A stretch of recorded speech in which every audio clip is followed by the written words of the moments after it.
Kemudian Allah Subhanahu Wa Taala beritahu kepada orang-orang Quraisy, ada cakap orang-orang Quraisy ni ayat ni, kadzdzabal ladzina min qablihim. Ingatlah orang-orang dahulu sebelum mereka. Sebelum mereka ni siapa? Sebelum orang-orang Quraisy ni. Sebelum orang-orang Quraisy telah mendustakan rasul-rasul mereka. Fa'atahumul adabu min haitsu la yash'urun. Maka Allah Subhanahu Wa Taala datang, maka orang-orang itu didatangi dengan azab dari arah yang mereka tidak sedari. Ini azab apa ni? Tadi cakap tentang azab akhirat.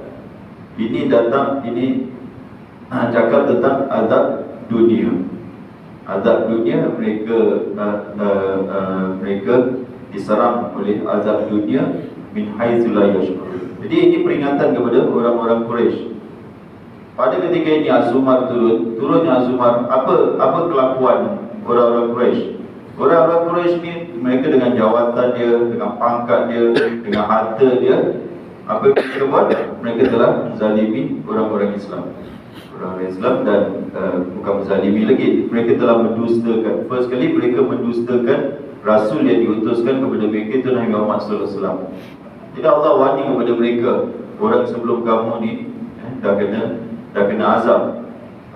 Kenapa mereka kena azab? Kerana mendustakan rasul-rasul yang diutuskan kepada mereka. Jadi warning kepada mereka. Di dunia kena azab min haitsu la yash'urun, dari arah yang mereka tidak sedari. Jadi mana ada kalau kita lihat gelaplah cuaca, tak ada apa-apa kan, nak hujan lah, gelap cuaca ni, tengah hari ni dah pukul 10 ni gelap lagi gini. Ingat macam nak hujan, tunggu hujan dah turun kali datang azab, habis datang azab. Tak tahu kaum Nabi Nuh, agaknya bila air keluar dari bumi tu, banyak air, banyak terus tenggelam mereka. Dia tak sedar apa. Firaun, takkan Firaun tahu dia akan ditenggelam di laut, di Laut Merah. Laut dah terbuka, okeylah kita pun perjalanan seberang, terus laut tutup mati, dan dalam keadaan tanpa mereka sedari. Kaum ini dikena azab ni dalam keadaan yang mereka tak sangka azab akan turun pada waktu itu. Macam sekarang ni lah, rock concert, sekali jatuh boom mati dalam rock concert.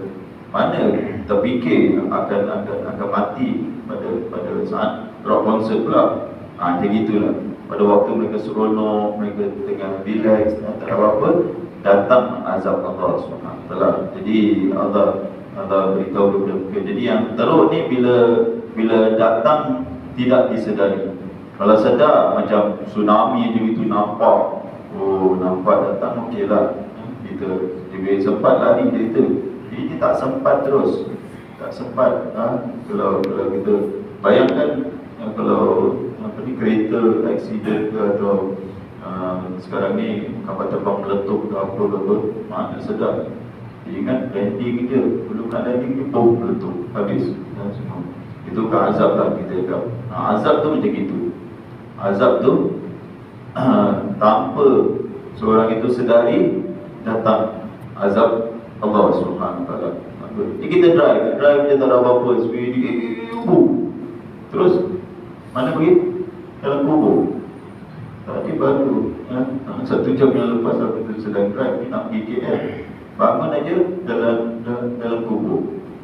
Sedar tak? Tak sedar. Kalau sedar, memang tak drive.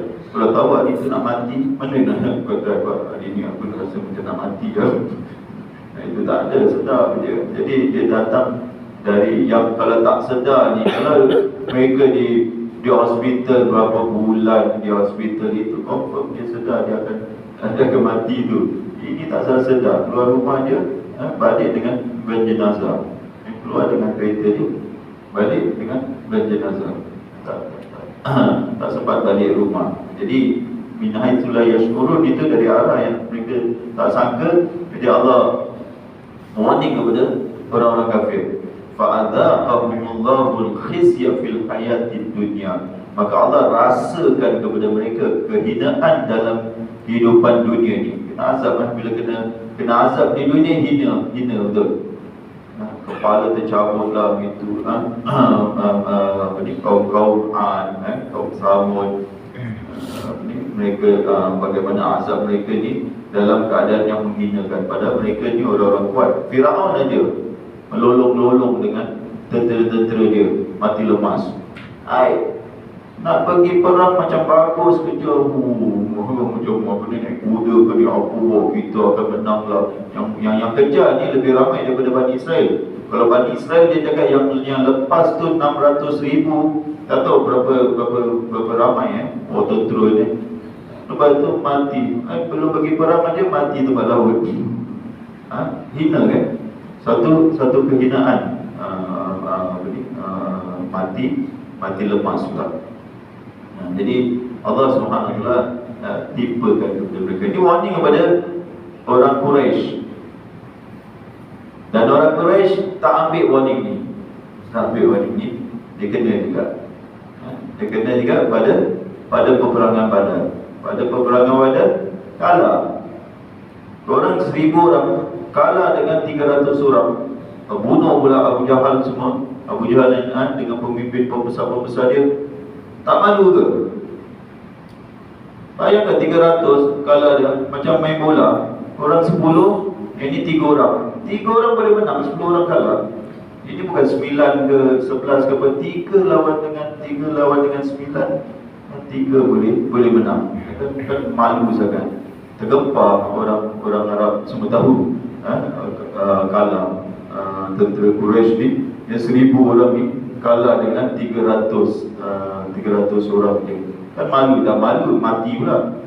Mati pembesar-pembesar dia, termasuk Abu Jahal. Abu Lahab dia tak mati kat situ, tapi kebanyakan Walid bin Mughirah, pembesar-pembesar yang kita cakap yang menentang Rasulullah SAW di Mekah, kebanyakan mereka mati.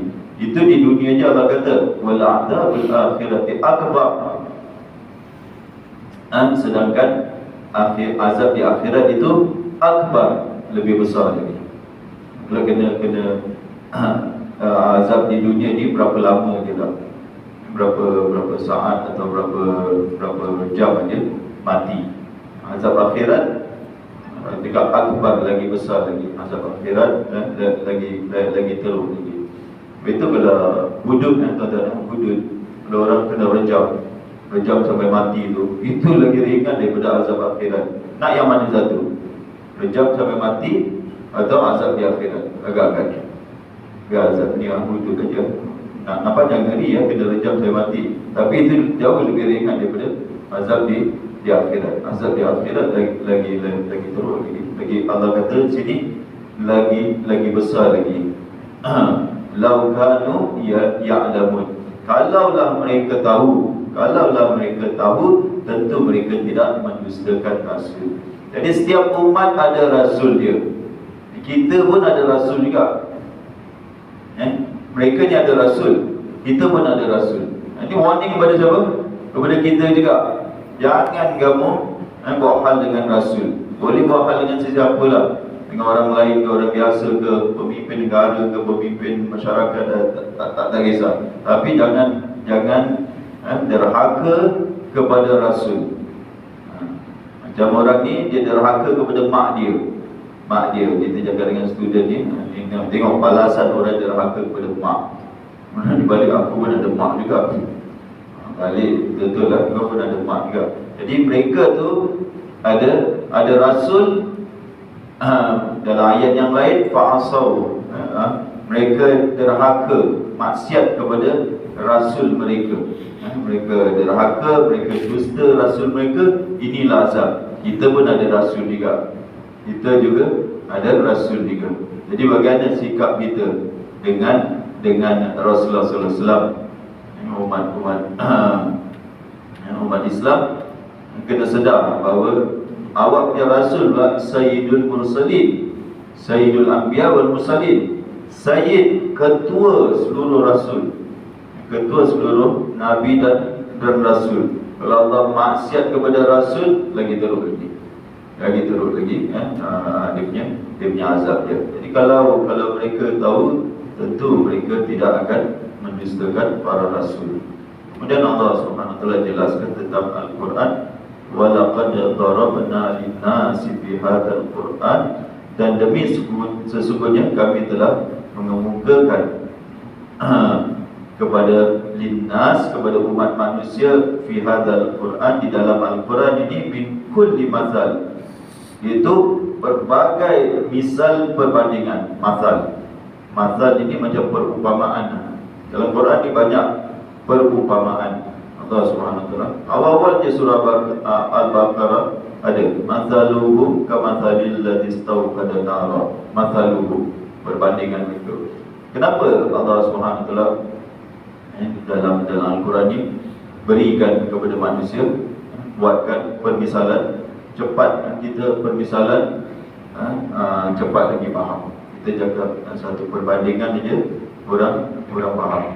Kalau cakap tak faham, buat satu perbandingan aja. Orang Melayu ada banyak kan, perumpamaan, umpama ini, umpama itu, umpama begitu kan.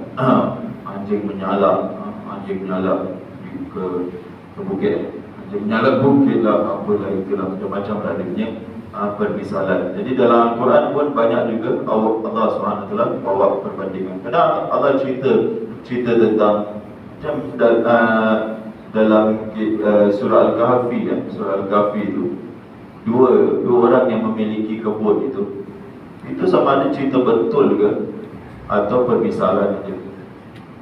Nampak tak? Atau permisalan aja, atau perbandingan yang Allah nak cakap kepada itu. Jadi banyak dalam Quran ni permisalan, dan dia ada satu kitab tentang masal daripada awal sampai akhir. Apakah permasal-masal Al-Quran di dalam permisalan. Kita dah lalu ya surah Jumaat. Ingat tak? Orang permisalan masal orang yang kedai yang memikul kitab. Nampak? Kedai dia pikul kitab. Itu apa permisalan dia? Orang yang tak dapat manfaat pun daripada ilmu dia, daripada kitab dia. Kedai dia pikul kitabnya, apa yang dia dapat daripada kitab tu? Tak dapat apa pun. Ilmu dalam kitab tu macam-macam kan. Apa dia dapat? Tak dapat apa-apa pun. Itu yang kedai. Kalau kena gitu, takut juga kita banyak kitab kita di rumah tu, tapi langsung tak dapat apa-apa faedah pun daripada kolek kitab. Pandai nak baca, kurang betul lah. Jadi Allah kemukakan masal ni la'allahum yatadakkarun, supaya mereka mengambil peringatan dan pelajaran. Sebenarnya dalam Al-Quran ni intelektual. Al-Quran dia spiritual, kerohanian, dan dia juga adalah intelektual. Kena gunakan akal. Dia bukan baca Al-Quran ni sedap-sedap, dia tak perlu. Kena fikirlah. Kena fikir apa maksud Allah, apa maksud Allah dengan ayat ni, apa maksud Allah. Kena banyak berfikir. Itu Al-Quran bawa manusia untuk berfikir. Dan daripada berfikir tu baru boleh dapat keluarnya dia punya peringatan dia punya pelajaran dia. Daripada peristiwa ni, apa pelajaran? Daripada pilihan raya yang lepas, apa pelajaran yang kita dapat? Wow, cakap macam itu fikir lah. Yang apa ni tak berfikir, dia tak dapat berfikir apa dia pilihan raya, PRN 6 negeri. Apakah pelajaran yang kita dapat? Ada banyak je. Banyak pelajaran yang kita dapat. Pasti Islam meningkat, Cina pun meningkat, kafir meningkat, sokongan kepada Islam meningkat, sokongan kepada orang kafir pun meningkat. Dua-dua sama-sama meningkat. Yang tak meningkat apa? Melayu lah. Melayu lah yang tak meningkat. Islam meningkat, habis dia pukul semua. Kafir pun meningkat sama-sama. Si Islam dengan kafir meningkat. Yang tak meningkat Melayu. Ini Melayu. Allah Akbar. Itu contoh pelajaran. Itu saya punya pelajaran. Saya tak baca mana-mana. Saya tengok analisa ini, Islam ni pukul rata. Kafir pun pukul rata juga. Apa jadi pada Melayu? Melayu tak ada orang nak pun. Terkubur Melayu. Walaupun ada. Jangan kecil hati tu kan. Quranan Arabiyyan, itu Quran yang berbahasa Arab. Quranan Arabiyyan. Bila Allah cakap Arabiyyan, ini adalah suatu pujian kepada bahasa Arab. Allah sanjung bahasa Arab, satu bahasa yang bahasa yang terbaik. Ada bahasa yang lebih baik daripada bahasa Arab? Tak ada. Tak ada bahasa yang mengatasi bahasa Arab. Kalau ada bahasa lebih baik daripada bahasa Arab, tentu Allah akan turunkan kitabnya yang terakhir dalam bahasa itu. Ini bukan ada. Jadi ulama cakap menunjukkan bahasa Quran yang adalah kitab yang terbaik. Bahasa dia pun adalah bahasa yang terbaik. Bahasa dia yang terbaik. Kalau Quran dengan Taurat, siapa yang lebih baik? Quran dengan Taurat? Al-Quran. Quran dengan Injil. Bukan yang sekarang punya adalah. Maksudnya ini pun bukan Injil lah, Bible lah. Kalau Quran dengan Injil lah, Injil bawa dengan Quran, Quran yang lebih baik daripada Injil, daripada Taurat. Jadi dia punya bahasa dia adalah bahasa yang terbaik sekali. Allah cakap Arabiyyan, dalam yang berbahasa Arab. Quran yang berbahasa Arab. Ghaira dhi iwajin, yang tidak mengandungi sebarang bengkok. Iwaj ini macam kebengkokan, perkara yang terbesok, kesilapan, apa saja tak ada. Jadi Allah menafikan Quran yang tak ada. Al-Quran ni yang baca kepada orang-orang sastrawan negara Mekah tu adalah orang yang buta huruf. Nampak Orang yang buta huruf membaca kepada sastrawan ni semua, ahli pakar-pakar bahasa. Takkan diorang tak boleh detect dia punya silap dia, nahu dia punya kesilapan dia. Ini semua pakar-pakar bahasa ni semua. Kan kita memang tak boleh detect. Ini semua orang-orang Quraisy ni semua pakar bahasa. Turun kepada mereka dengar, tengok dia punya susunan dia betul ke tidak. Pasal Quran dia ada satu basic dia adalah dia punya nahu dia. Itu basic lah, itu macam budak sekolah punya. Tapi dia ada lagi atas lagi daripada nahu dia. Nahu dengan sorab dia adalah dia punya balaghah dia. Balaghah dia lagi apa ni? Lagi mereka dapat detect. Orang-orang seperti pemimpin Walid bin Mughirah ni, semua Abu Jahal ni, mereka ni semua tahu balaghah kan? Dia punya ilmu balaghah tu tinggi sangat. Jadi takkan mereka tak boleh detect sebarang kesilapan dalam tata bahasa, cakaplah grammar Al-Quran ini.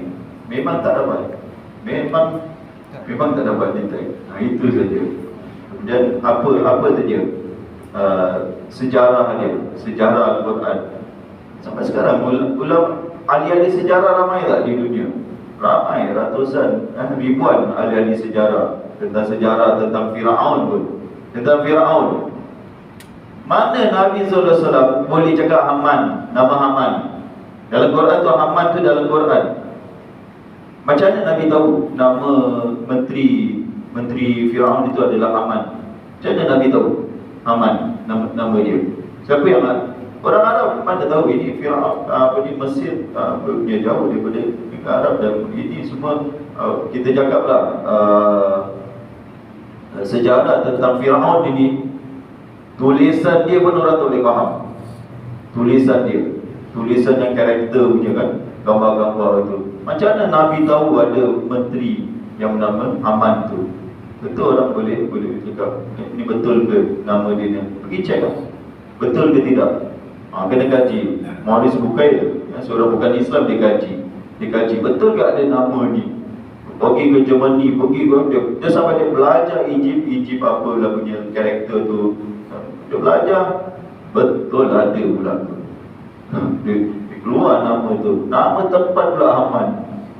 Terus dia masuk Islam, kata Maurice Bucaille. Terus dia masuk Islam. Tak kejut dia bila dia temui betul-betul ada nama. Macam mana Nabi SAW tahu tentang nama itu.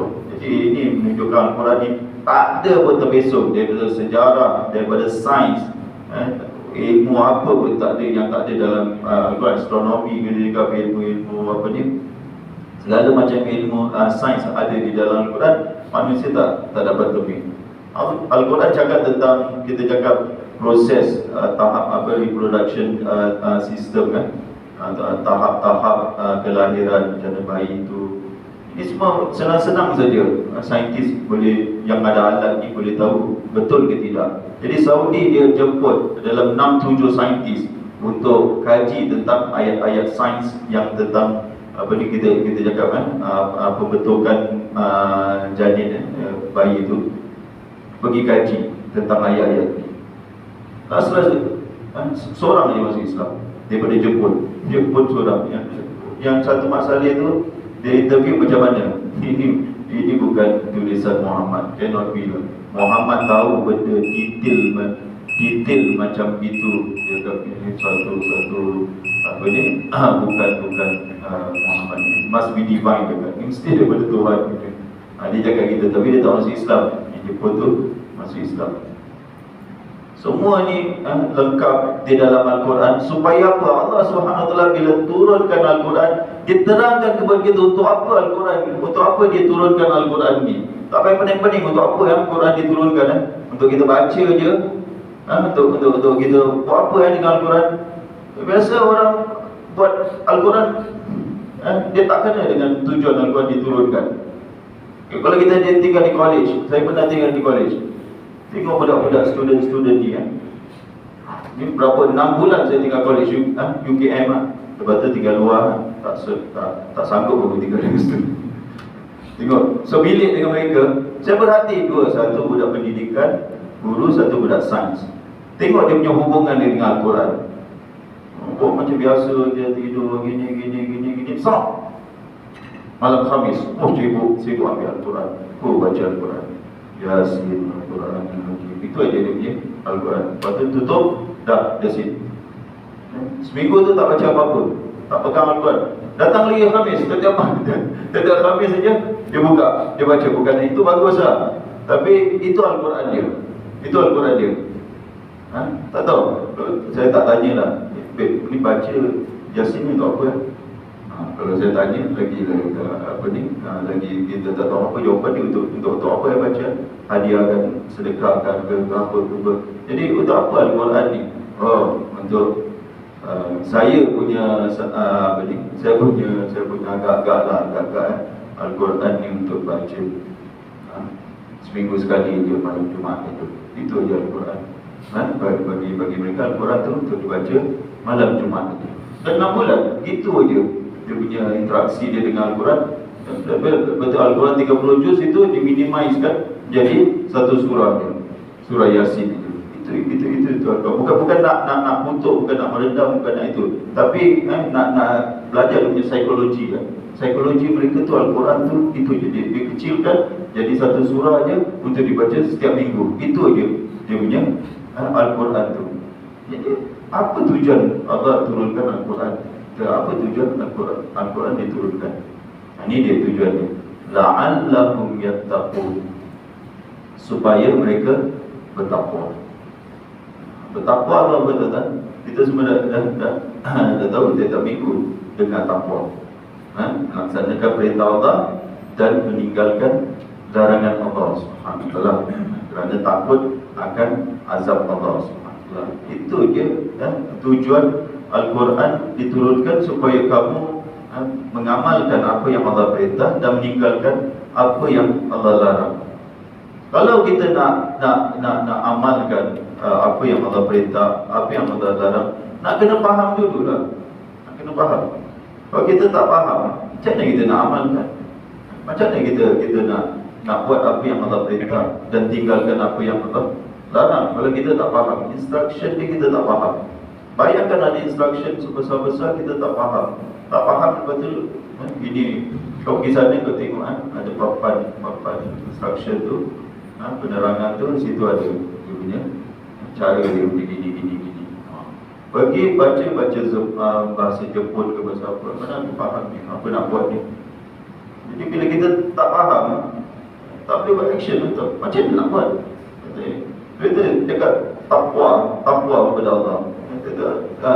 Tiap minggu kita cakap bertakwa kepada Allah, buat apa yang Allah perintah dan tinggalkan apa yang Allah Subhanahu Wa Taala larang. Kadang maaf katalah orang yang dalam apa ni Jumaat itu dia melakukan perkara yang besar sekali yang Allah Subhanahu Wa Taala larang. Sebab dia tak baca Al-Quran. Jadi bertakwa kepada Allah, bertakwa kepada Allah, bertakwa kepada Allah. Tadi pagi saya live di seorang dia, apa maksud takwa ni Ustaz? Tadi dia tanya gitu kan. Apa maksud takwa kepada Allah ni? Keluarga mesti nak keluarga takwa kepada Allah. Apa maksud takwa kepada Allah? Dia pun tak tahu.